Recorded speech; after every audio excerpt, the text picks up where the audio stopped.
झो पेंग का दबदबा। जुआन दाओ संप्रदाय का मुख्य चेला झो पेंग मंच पर आता है और अत्यंत अहंकार के साथ हेंग यू संप्रदाय हेंग यूए सेक्ट के सभी आंतरिक चेलों को एक साथ चुनौती देता है। वह अपनी शक्ति का प्रदर्शन करते हुए झांग कुआंग, जो कि 8वें स्तर पर था, को एक विशाल काले अजगर की तकनीक से पलक झपकते ही हरा देता है। हेंग यू संप्रदाय की हताशा। झो पेंग की ताकत देखकर हेंग यू संप्रदाय के सभी चेले और बुजुर्ग डर जाते हैं। संप्रदाय के प्रमुख हुआंगलोंग ये स्वीकार कर लेते हैं कि उनके पास अब कोई उम्मीद नहीं बची है और वे हेंग यू पर्वत को खोने के डर से घिर जाते हैं। वांग लिन का चुनाव। जब कोई भी अन्य चेला मंच पर जाने की हिम्मत नहीं करता, तब बुजुर्गों की नज़र वांग लिन पर पड़ती है, जो 3 स्तर 3 आडी लेयर का होने के बावजूद डरा हुआ नहीं था। हेंग यू संप्रदाय के बुजुर्ग वांग लिन को केवल एक बलि का बकरा बनाकर मंच पर भेजते हैं, ताकि वे ये कह सकें कि उन्होंने हार नहीं मानी, भले ही उन्हें पता था कि वांग लिन हार जाएगा। अपमान और तिरस्कार। वांग लिन के गुरु सन दाझू इस फैसले से बहुत नाराज होते हैं, क्योंकि उन्हें लगता है कि उनके चेले को कचरा समझकर अपमानित करने के लिए भेजा जा रहा है। जब वांग लिन मंच पर चढ़ता है तो जुआन दाओ संप्रदाय के लोग उसका मजाक उड़ाते हैं और हेंग यू संप्रदाय के बुजुर्ग शर्म के मारे वहां से जाने लगते हैं। अप्रत्याशित मुकाबला और वांग लिन की चाल। मुकाबला शुरू होते ही झो पेंग अपने अहंकार में वांग लिन को केवल एक सांस में हराने की धमकी देता है।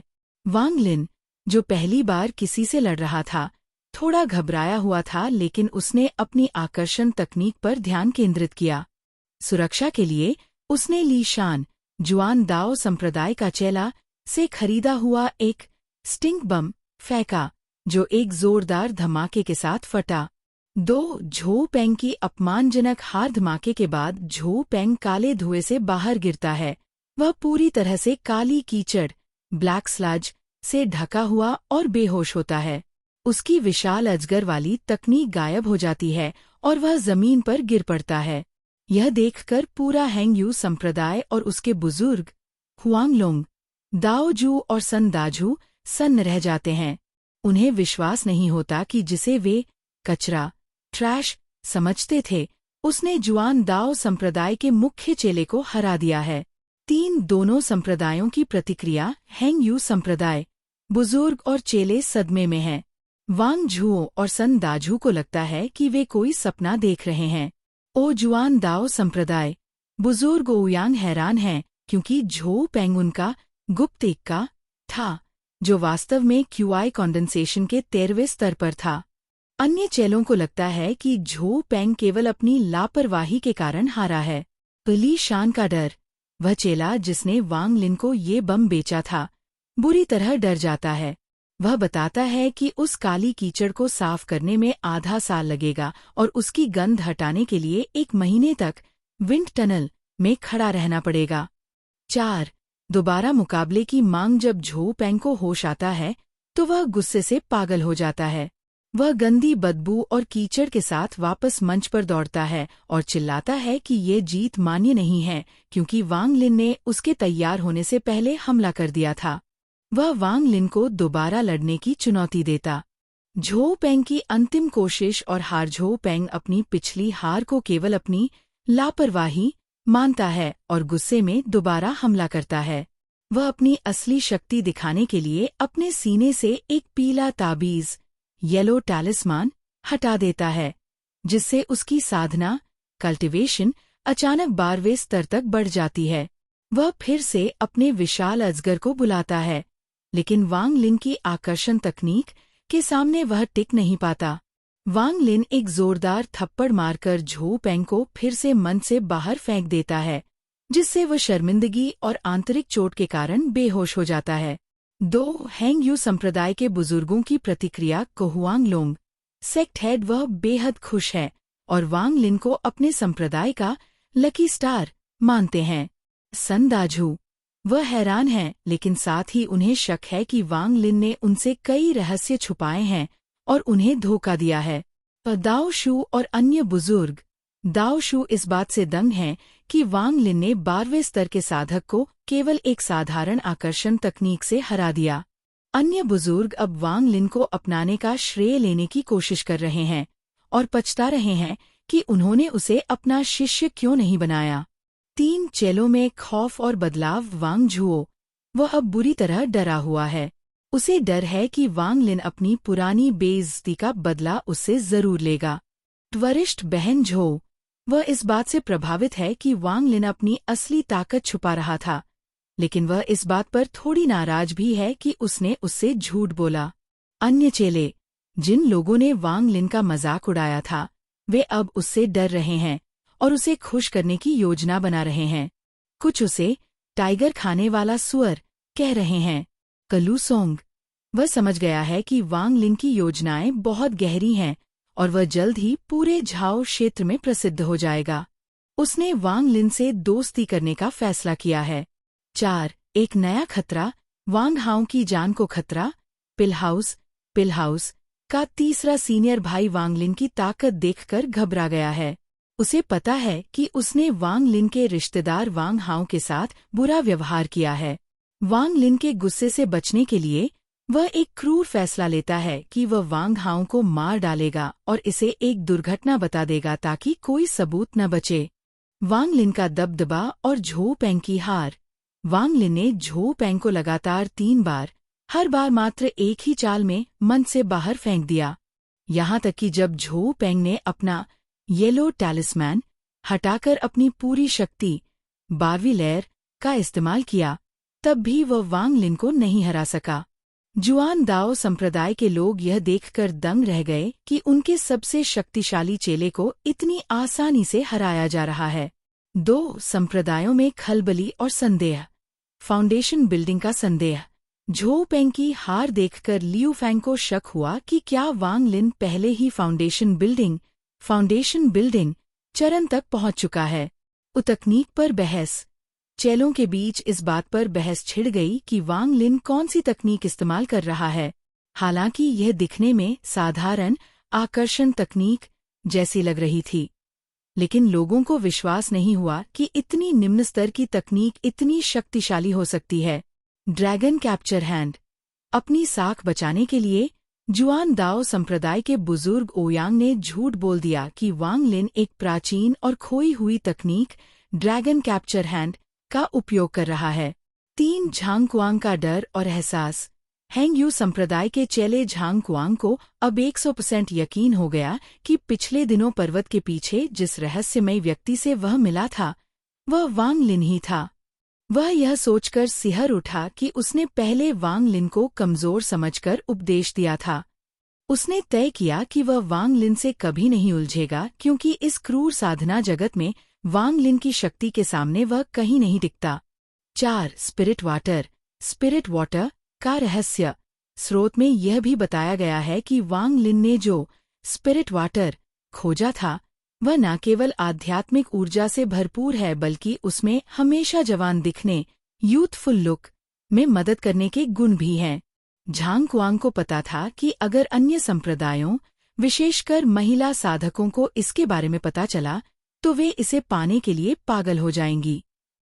वांग लिन का दबदबा और आत्मविश्वास। झो पेंग को 3 बार हराने के बाद वांग लिन का आत्मविश्वास काफी बढ़ गया है।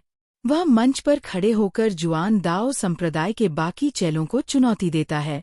जुआन दाओ के चेले अब इतने डरे हुए हैं कि वे वांग लिन से नजरें भी नहीं मिला पा रहे हैं। 2 हैंग यू संप्रदाय के चेलों का बदला हुआ व्यवहार। जो चेले पहले वांग लिन को कचरा, ट्रैश कहते थे, वे अब उसकी जय जयकार कर रहे हैं और उसे अपना बॉस मान रहे हैं। वे जुआन दाओ संप्रदाय का मजाक उड़ा रहे हैं और वांग लिन से अपनी पुरानी गलतियों के लिए सार्वजनिक रूप से माफी मांग रहे हैं। 3 यांगी का मुकाबला और उसकी रणनीति। जुआन दाओ संप्रदाय के बुजुर्ग ओयांग अपने दूसरे सबसे बड़े चेले यांगी को मंच पर भेजते हैं।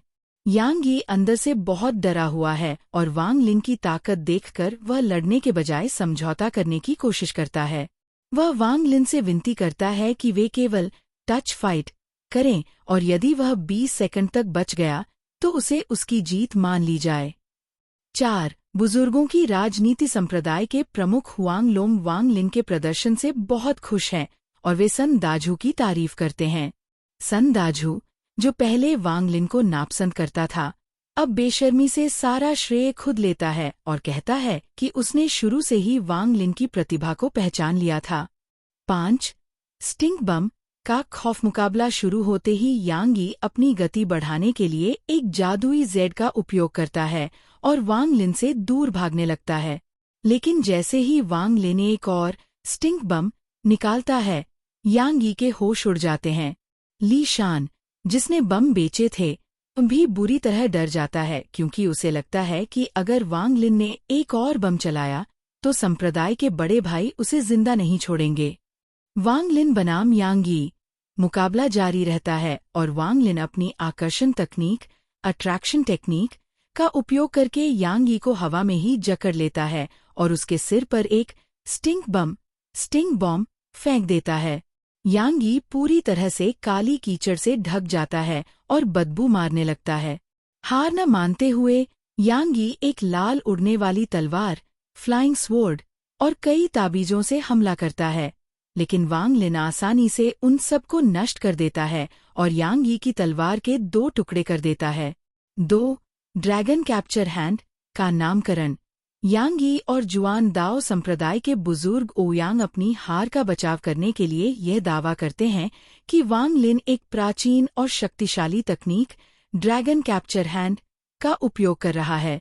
हालांकि वांग लिन स्पष्ट करता है कि वह केवल साधारण आकर्षण तकनीक का उपयोग कर रहा है, लेकिन हैंग यू संप्रदाय के प्रमुख हुआंग लोंग और बुजुर्ग दाओजू मजाक उड़ाते हुए आधिकारिक तौर पर अपनी आकर्षण तकनीक का नाम बदलकर ड्रैगन कैप्चर हैंड रख देते हैं ताकि जुआन दाओ संप्रदाय को और शर्मिंदा किया जा सके। 3. वांग लिन की असली ताकत का रहस्य। इस अध्याय में खुलासा होता है कि वांग लिन वास्तव में क्यूआई कॉन्डेंसेशन के 14वें स्तर, झाओ देश के अनुसार आधा चक्र, पर पहुंच चुका है। वह बाहर से केवल 3 स्तर का इसलिए दिखता है क्योंकि हेवन डिफाइंग बीड के अंदर 20 वर्षों तक अभ्यास करने के कारण उसकी वास्तविक शक्ति और शरीर के बाहरी प्रदर्शन के बीच असंतुलन पैदा हो गया है। सिटू नान के अनुसार ये कोई गंभीर समस्या नहीं है और समय के साथ ठीक हो जाएगी। 4. वांग लिन की खुली चुनौती। अपनी असली ताकत को परखने के लिए और ये महसूस करते हुए कि एक-एक करके आने वाले विरोधी बहुत कमजोर हैं, वांग लिन मंच पर खड़े होकर जुआन दाओ संप्रदाय को एक बड़ी चुनौती देता है। आप सभी एक साथ ऊपर आ सकते हैं। वांग लिन की खुली चुनौती। वांग लिन ने जुआन दाओ संप्रदाय के प्रति वही अहंकार दिखाया जो पहले उनके चेलों ने दिखाया था। उसने सभी को एक साथ मंच पर आने की चुनौती दी। हैंग यू संप्रदाय के चेले बेहद उत्साहित थे और जुआन दाओ संप्रदाय का मजाक उड़ा रहे थे।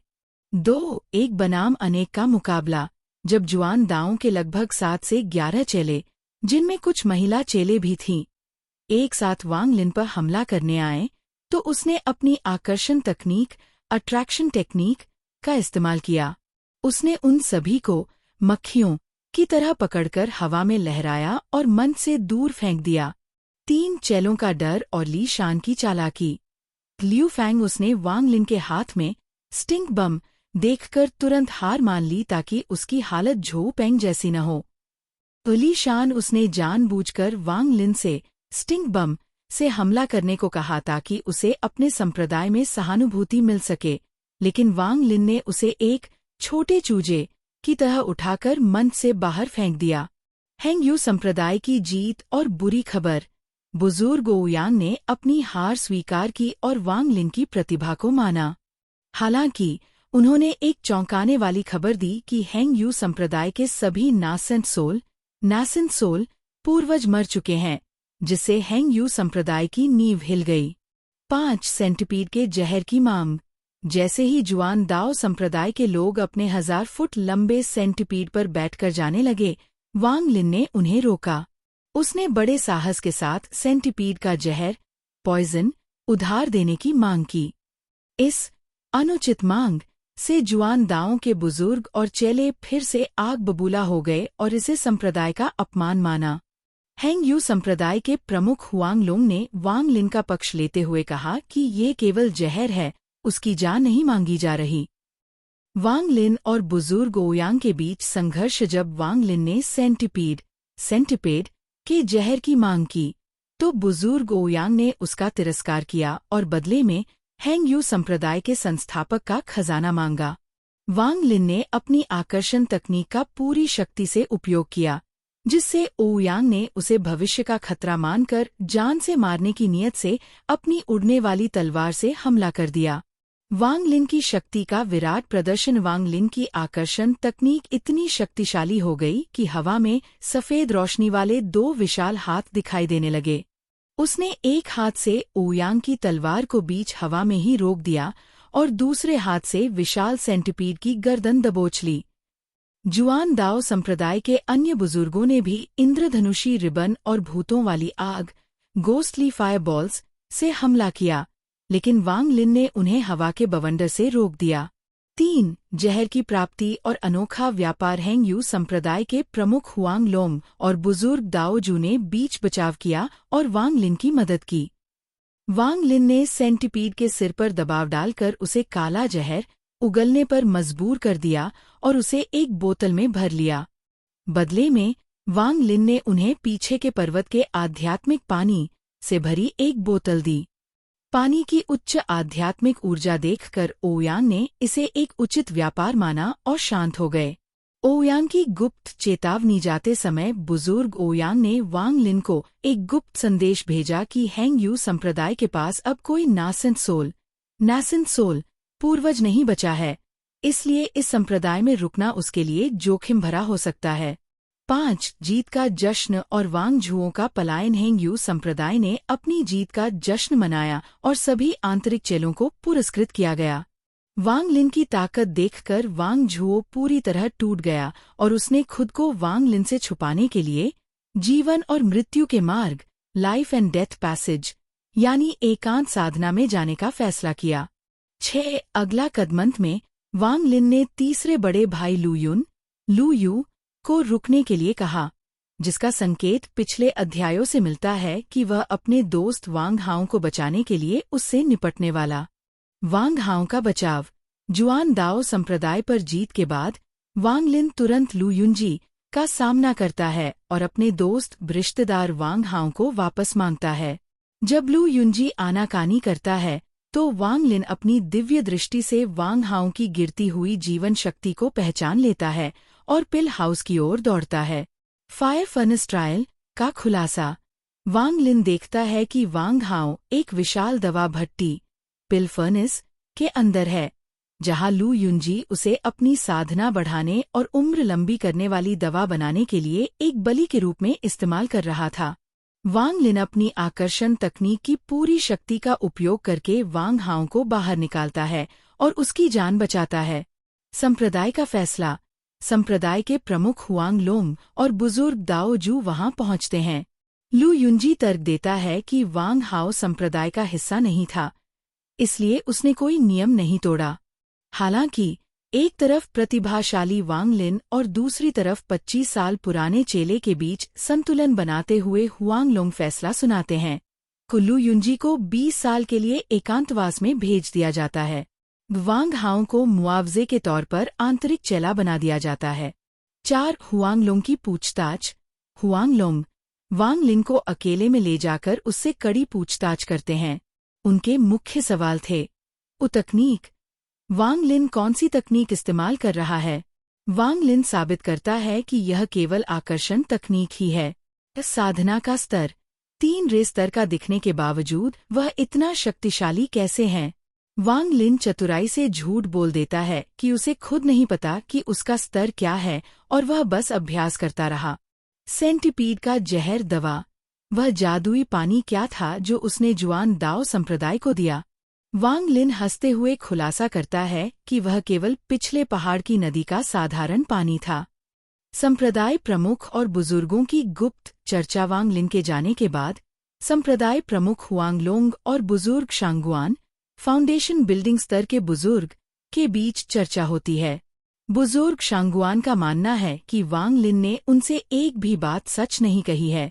हालांकि वे पुष्टि करते हैं कि वांग लिन जो पानी लाया है वह वास्तव में आध्यात्मिक ऊर्जा से भरपूर है और साधना में सहायक है। वांग लिन की शक्ति का सही आंकलन बुजुर्ग शांगुआन ये पुष्टि करते हैं कि वांग लिन वास्तव में आकर्षण तकनीक का ही उपयोग कर रहा है। वे समझाते हैं कि कोई भी बुनियादी तकनीक यदि लंबे समय तक अभ्यास की जाए तो वह अत्यंत शक्तिशाली हो सकती है। उनका अनुमान है कि वांग लिन की शक्ति क्यूआई कंडेंसेशन के 14वें स्तर पर है और वह जल्द ही फाउंडेशन बिल्डिंग चरण में पहुंच सकता है। 3 हैंग यू संप्रदाय का संकट अध्याय में संप्रदाय की कमजोर स्थिति का पता चलता है। हैंग यू संप्रदाय के नासेंट सोल पूर्वजों ने पिछले 30 वर्षों से कोई संदेश नहीं भेजा है, जिससे उनके जीवित होने पर संदेह है। बुजुर्ग शांगुआन स्वीकार करते हैं कि यदि जुआन दाओ संप्रदाय उनके पर्वत पर कब्जा करना चाहता है तो वे उन्हें रोक नहीं पाएंगे। उनकी एकमात्र उम्मीद ये है कि उनके 2 ट्रू एल्डर वो कोर फॉर्मेशन स्तर के जल्द ही नासेंट सोल चरण तक पहुंच जाएं। सन दाजू का पाखंड और चाय का षड्यंत्र वांग लिन जब वापस अपने गुरु सन दाजू के पास लौटता है तो सन दाजू का व्यवहार पूरी तरह बदल चुका होता है। वह वांग लिन को अच्छा शिष्य कहकर संबोधित करता है और उसे अपने कमरे में रहने का प्रस्ताव देता है। वह वांग लिन को एक विशेष रिक्वरी टी पीने के लिए देता है। गुरु शिष्य के बीच टकराव वांग लिन सन दाजू के अचानक बदले व्यवहार से सतर्क है। वह अपनी डिवाइन सेंस से चाय की जांच करता है और उसे पीने से मना कर देता है। जब सन दाजू घबराने लगता है तो वांग लिन उसे वही चाय खुद पीने के लिए मजबूर करता है। सन दाजू दिखावे के लिए चाय पी तो लेता है, लेकिन वह तुरंत वहां से भागने की कोशिश करता है। वांग लिन को एहसास हो जाता है कि उसके गुरु के इरादे नेक नहीं हैं और वह उसे रोक लेता है। हेवन डिफाइंग बीड का नया चरण वांग लिन ने गौर किया कि रहस्यमयी मन के बीड से बादलों के चित्र गायब हो गए हैं और अब वहां एक पत्ते का चित्र आ गया है।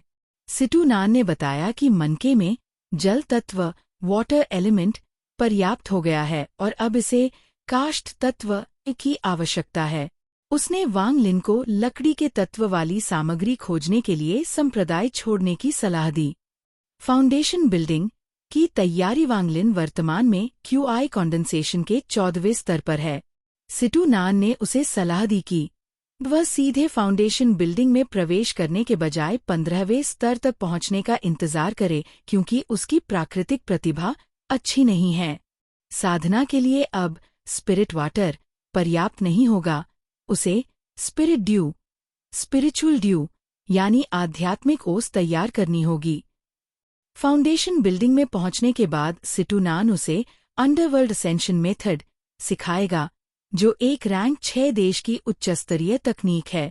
संप्रदाय के प्रतिबंधित क्षेत्र की यात्रा हैंग यू संप्रदाय के प्रमुख हुआंगलोंग वांग लिन को पर्वत के एक प्रतिबंधित हिस्से पाइन पीक में ले जाते हैं। यह वह जगह है जहां संप्रदाय के सबसे शक्तिशाली बुजुर्ग कोर फॉर्मेशन और फाउंडेशन बिल्डिंग स्तर के साधना करते हैं। हुआंगलोंग एक जादुई बैंगनी जेड पर्पल जेड का उपयोग करके एक गुप्त मार्ग खोलते हैं। पूर्वज एंसेस्टर से मुलाकात और पुरस्कार वहां वांग लिन का सामना संप्रदाय के पूर्वज की दिव्य दृष्टि डिवाइन सेंस से होता है, जो कोर फॉर्मेशन स्तर पर है। सिटू नान मन ही मन इस पूर्वज का मजाक उड़ाता है, क्योंकि उसके पुराने देश रैंक 6 में कोर फॉर्मेशन वाले लोग बहुत आम थे और उसके तलवे चाटते थे। और जुआन दाओ संप्रदाय के खिलाफ बड़ी जीत के इनाम के तौर पर पूर्वज वांग लिन को संप्रदाय के असली शास्त्र पुस्तकालय में प्रवेश की अनुमति देते हैं। असली शास्त्र पुस्तकालय। यह पुस्तकालय साधारण चेलों के लिए नहीं है। यहाँ संप्रदाय की 10,000 से अधिक गुप्त और शक्तिशाली तकनीकें जमा हैं। पूर्वज वांग लिन को चेतावनी देते हैं कि वह लालची न बने और केवल वही तकनीक चुने जो उसके लिए सही हो।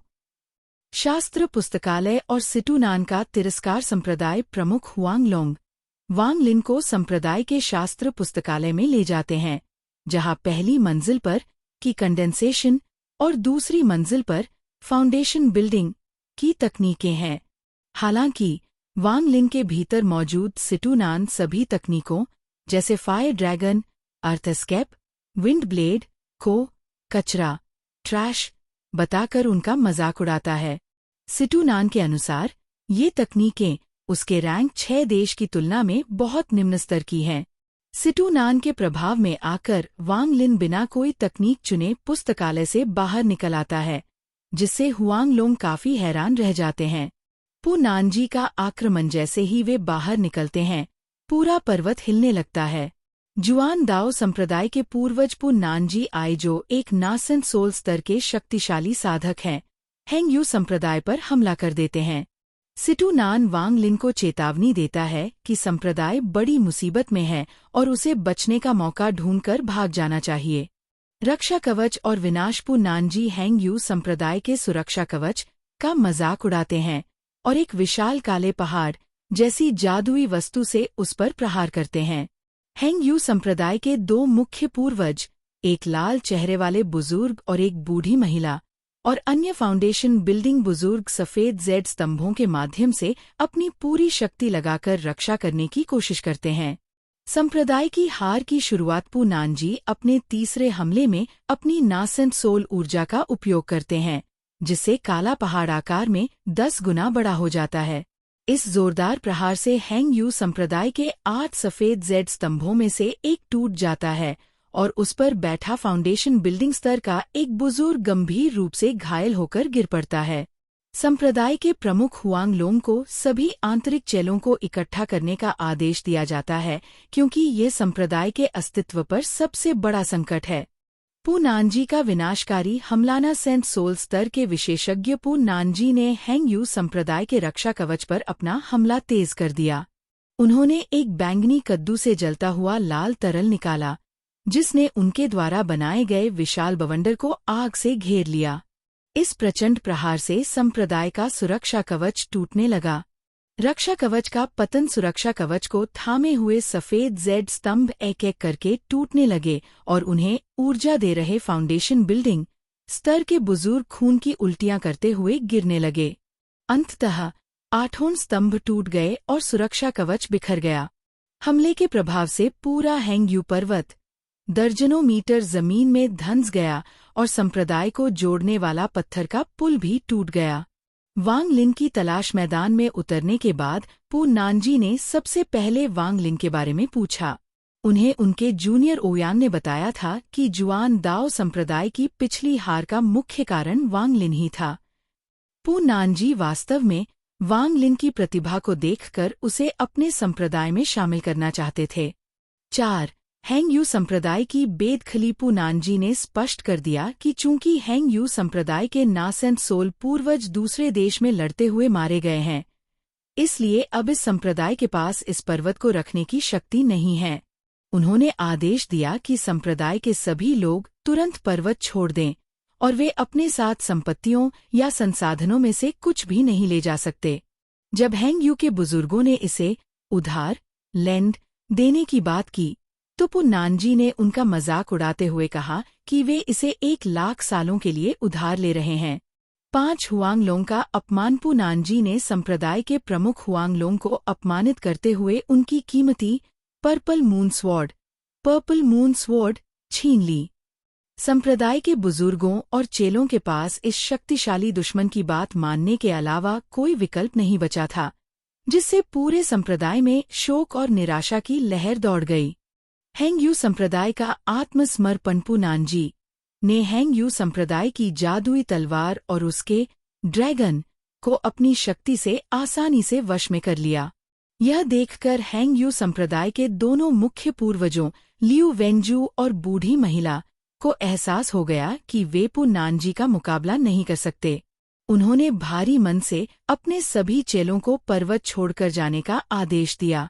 विश्वासघात और संप्रदाय का बिखराव पू नानजी ने घोषणा की कि जो चेले जुआन दाओ संप्रदाय में शामिल होना चाहते हैं, वे वहीं रुक सकते हैं। इसके बाद संप्रदाय में भारी बिखराव हुआ। बुजुर्ग 10 में से 8 फाउंडेशन बिल्डिंग बुजुर्गों ने अपने संप्रदाय का साथ छोड़ दिया और वहीं रुक गए।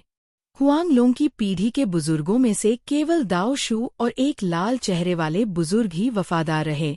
चेले, दर्जनों आंतरिक चेलों में से केवल 10 से 12 चेले ही पूर्वजों के साथ जाने के लिए तैयार हुए। वांग झुओ, वरिष्ठ बहन झो और वरिष्ठ बहन जू ने संप्रदाय का साथ छोड़ दिया। वांग हाओ, उसने अपने घर लौटने और वांग लिन के परिवार की देखभाल करने का फैसला किया। वांग लिन का साहसी फैसला पु नानजी ने वांग लिन की प्रतिभा को देखते हुए उसे व्यक्तिगत रूप से रुकने और जुआन दाओ संप्रदाय में शामिल होने का आदेश दिया। उन्होंने चेतावनी दी कि हेंग यू संप्रदाय अब केवल नाम के लिए बचा है और उनके साथ जाने का मतलब दर-दर भटकना होगा। इसके बावजूद वांग लिन ने वफादारी चुनी और चुपचाप जाकर हुआंग लोंग के पास खड़ा हो गया। पु नानजी ने उसे कृतघ्न कहा। बेघर होकर नई शुरुआत की तलाश हेंग यू संप्रदाय के बचे हुए मुट्ठी भर लोग, 2 कोर फॉर्मेशन पूर्वज, 2 फाउंडेशन बिल्डिंग बुजुर्ग, 4 वरिष्ठ बुजुर्ग और 12 चेले बेघर कुत्तों की तरह पर्वत से निकल पड़े। रात होने पर वे एक पहाड़ के किनारे रुके। पूर्वजों ने प्रतिज्ञा ली कि वे नासेंट सोल स्तर तक पहुंचकर अपना पर्वत वापस हासिल करेंगे। उन्होंने यहाँ से हजारों किलोमीटर दूर एक सांप जैसी आकृति वाले पर्वत, स्नेक लाइक माउंटेन, पर बने एक गुप्त घर में शरण लेने का फैसला किया। अंत में पूर्वज अपनी आध्यात्मिक ऊर्जा को पुनः प्राप्त करने के लिए साधना में बैठ गए ताकि वे सभी को सुरक्षित स्थान पर ले जा सकें।